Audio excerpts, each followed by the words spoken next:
Hello and welcome everyone to a new Heroes of Mana Magic free video, where in this one we're going to be tiering every single captain in the game. Captains are the Might class for the new co-faction that came out with Horn of the Abyss, and they are wonderful. They feel pretty good to play. They have some flaws, but they are in general one of the top classes in the game. They have really few weak outliers, and they're on average going to be like really good.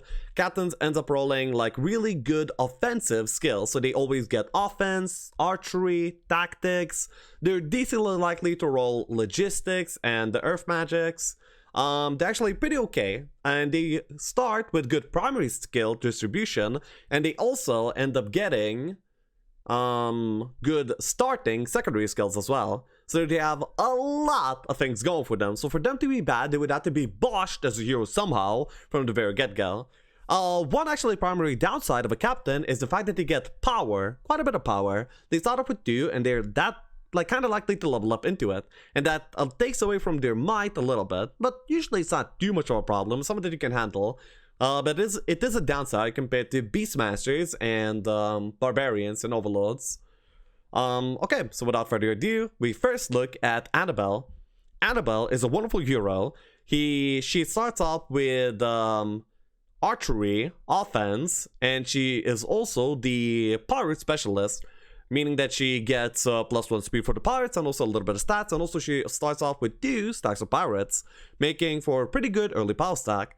This is your go-to hero in poor maps, because the pirates are the units that usually use to clear the entire maps, and they are your main early power stack in non-Jeebus templates.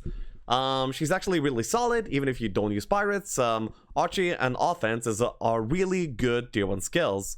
So in almost any scenario, she ends up being like really good.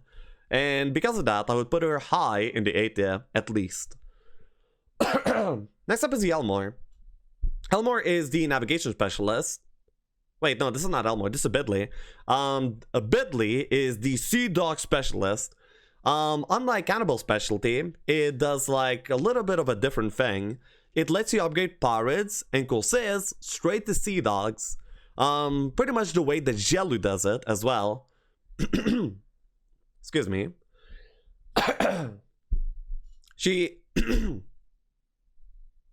He also starts off with advanced offense, so he ends up being strong for the very get-go of the game.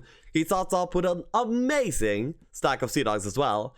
Now, most usually this guy is actually not available in your games. He's actually a campaign hero, but when he's enabled, he's actually a lot of fun to use. The worst part about the Sea Dog going for a Sea Dog power stack is its build path. You have to go for Blacksmith, you have to go for the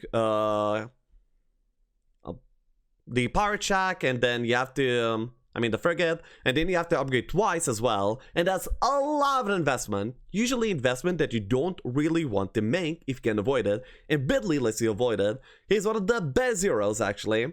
He makes the power stack really strong. He's strong from the very get-go. He does suffer from the downside of level 3, potentially rolling into a bad skill, but as captain, you're usually going to be able to find something good to work off of.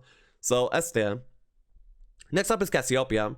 Cassiopeia is a pretty basic hero. She starts off with offense and tactics. Her main selling point is the fact that she is the Oceanist specialist, and also that she starts off with 3 stacks of Oceanists from the very get-go, so you're gonna get a great power stack early into the game that's gonna be able to clear you dwellings, boxes, artifacts, and creature banks.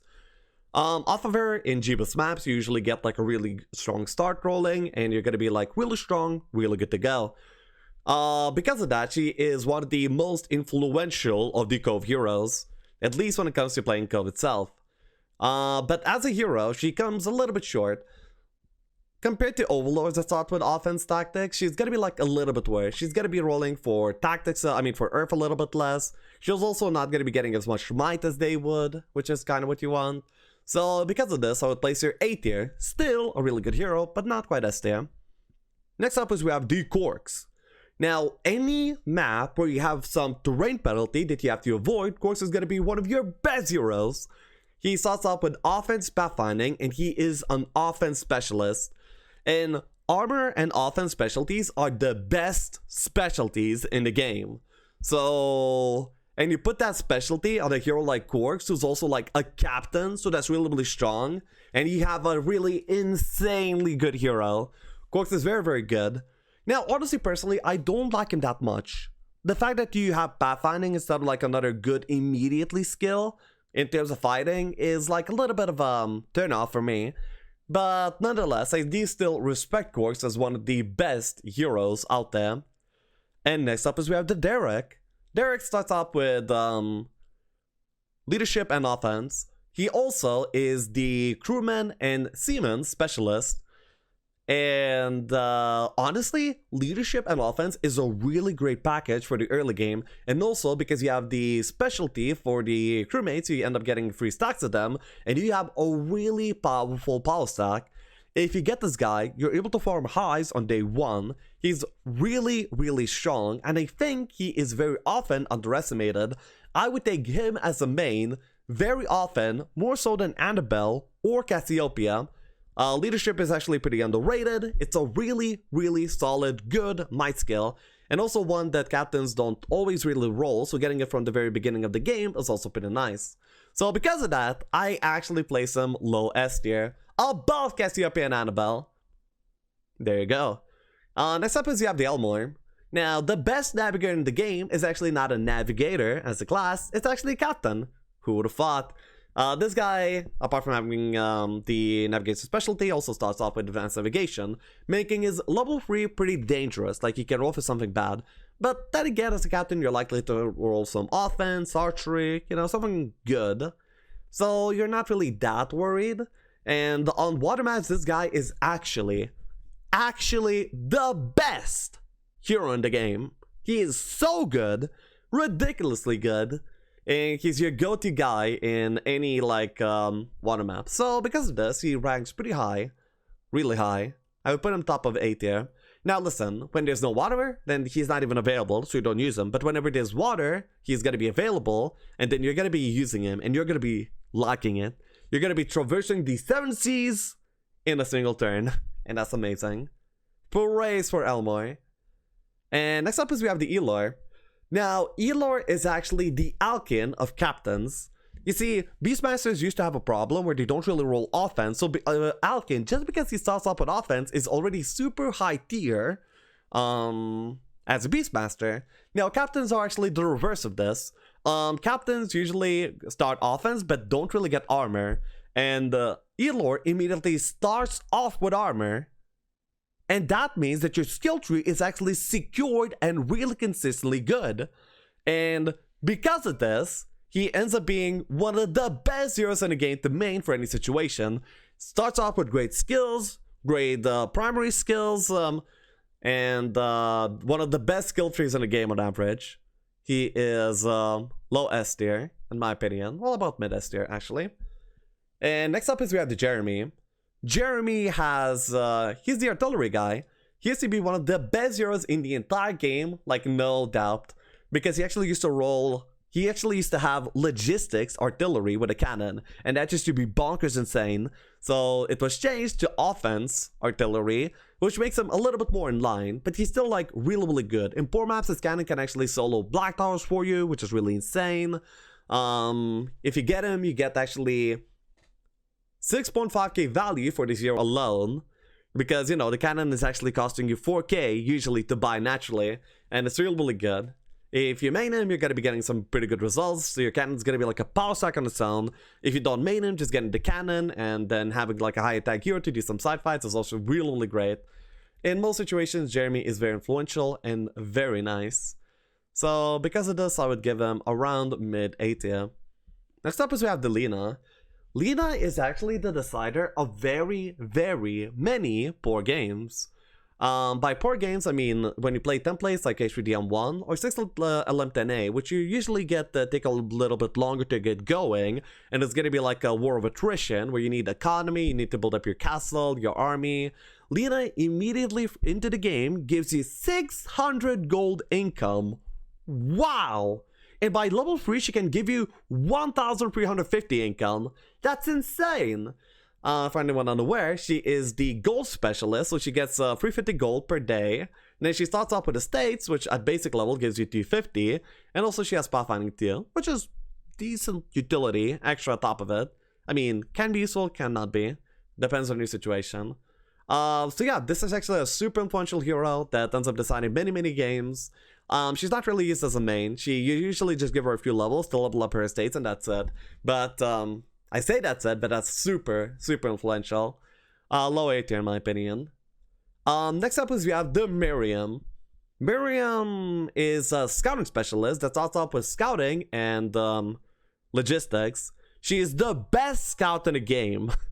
Like, hands down. She moves far, she sees even further than anyone else, of course, matched by Beatrice, of course. But still, such a unique and cool hero. The specialty actually used to be better, it is nerfed now, but even with the nerf, she still sees like ridiculously far. She feels really good to use, she's one of the best heroes in diplomacy games. She has a spot on her own. People have been used to main her like all the time. Right now, she kind of fell out of favor compared to some, but she's still like very actively used, at least as a side hero, and you're always very happy to see her. 8 yeah. And next up is we have the Derrick. This is the Nyx dude. He starts off with 3 Nyxes, and also if you poor man him, you get a Nyx back. Wow! Also, the Nyx specialty gives him speed and a little bit of stats. He starts off with offense, and that's really good. This guy is great in almost every single way. He is the Damacon of captains, but then again, he's a captain, not an overlord, so he's not gonna be really as good. And because of this, he goes high in the A tier, but really cool hero. Also, he is a campaign hero, so you're not really gonna be seeing him in games that don't really enable him specifically. But still, really cool guy. I like him a lot. So yeah, this is my tier list for the captains of Heroes of Might and Magic 3. And to summarize, all the captains are actually insanely good. Despite the class not carrying them, each one of them individually does something to put them really high on the list. And I think these guys might actually end up being the highest tiered on average heroes. All of them are really great. And now we summon the Tribunal to hear their opinions. Hey guys. Lexi, what have you done? What have I done? Oh no, poor captain's list. Let's just say there's a couple things there that I may potentially be disagreeing with. Okay, let's hear it. Alright. So, firstly, the campaign hero himself, Tak.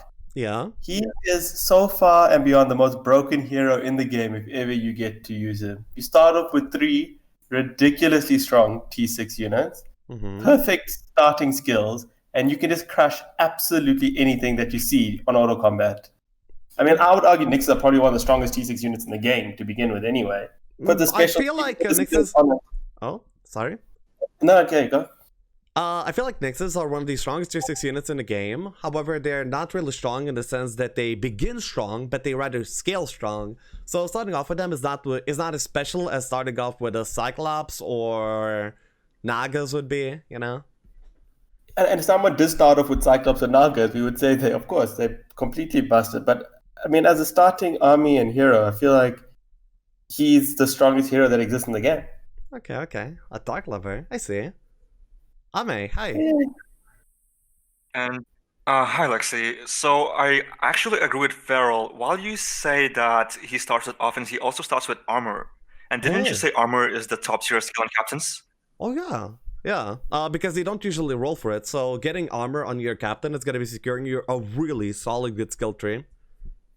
Yeah, and obviously armor is better than tactics, so I think you may want to just switch up the positions a little bit. I'm cool. Did we do it? Did we go to train? No.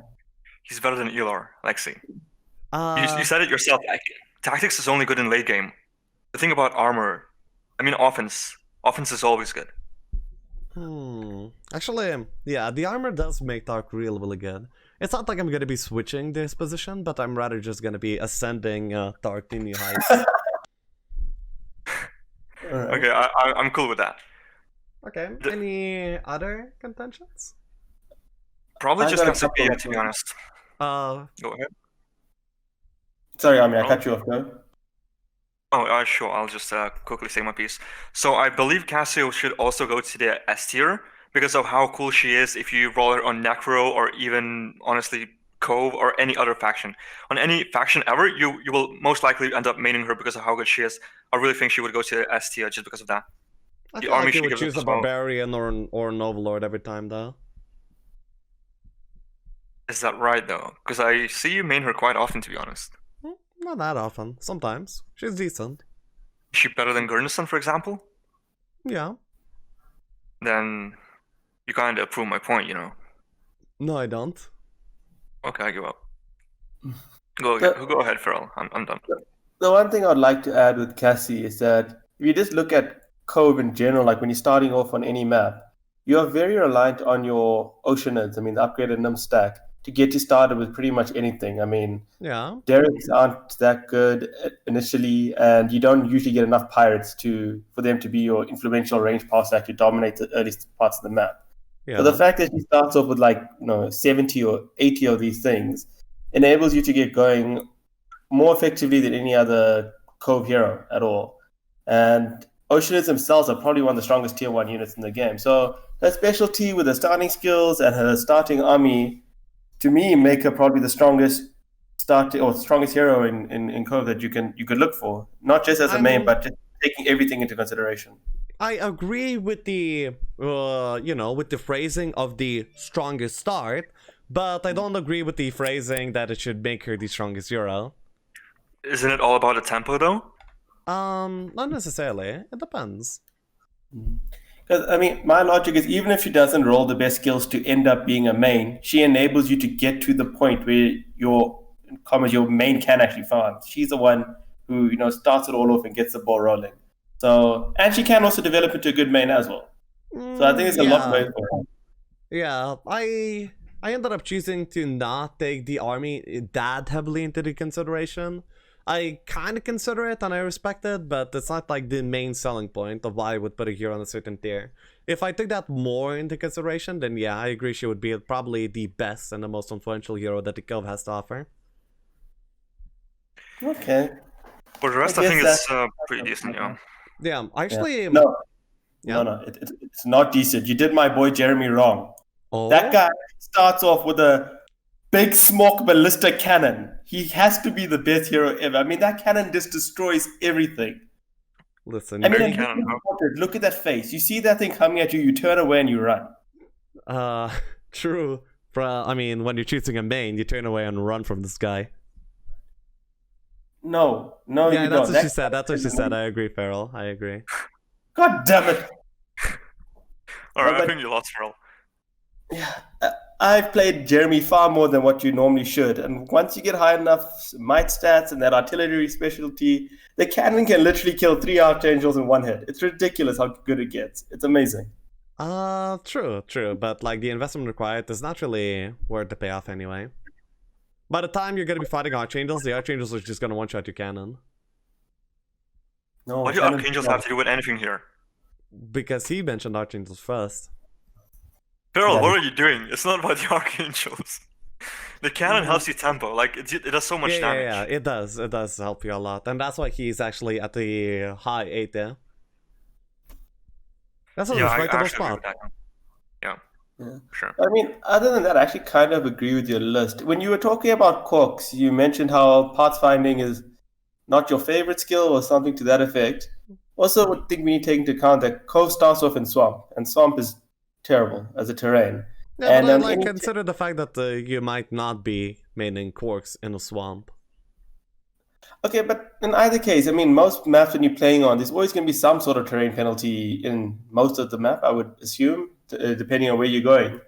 And if you're playing on any tempo-related map, having pathfinding is huge when you take any creature bank. So I think that's actually a positive for him, especially when playing it as Cove, where you're starting off in Swamp.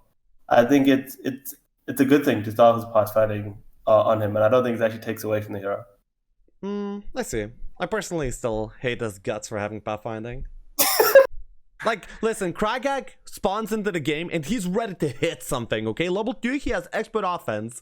Level 2, your Corks is going to be having free attack usually because he leveled into power instead of attack. And he's also going to be having basic offense because he leveled pathfinding. You know what your level 2 Kragak is going to have? He's going to have 5 attack and he's going to be having expert offense. And I respect that. And compared to that, Corks has 0 guts. Yeah. Are you trying to say that Crag is the best hero in the game? Second to Tazar. Oh, okay. Yeah, I should agree with apart from that, I well. think it's all good, yeah. Yeah, thanks for joining me, guys. It's a lot of fun talking to you, as always. It was very nice to be here. Thank you for having us. Yeah, if you want to see more tier lists, subscribe to my YouTube. Feel free to check me out on Twitch. I stream every day. And see you guys next time. Bye-bye.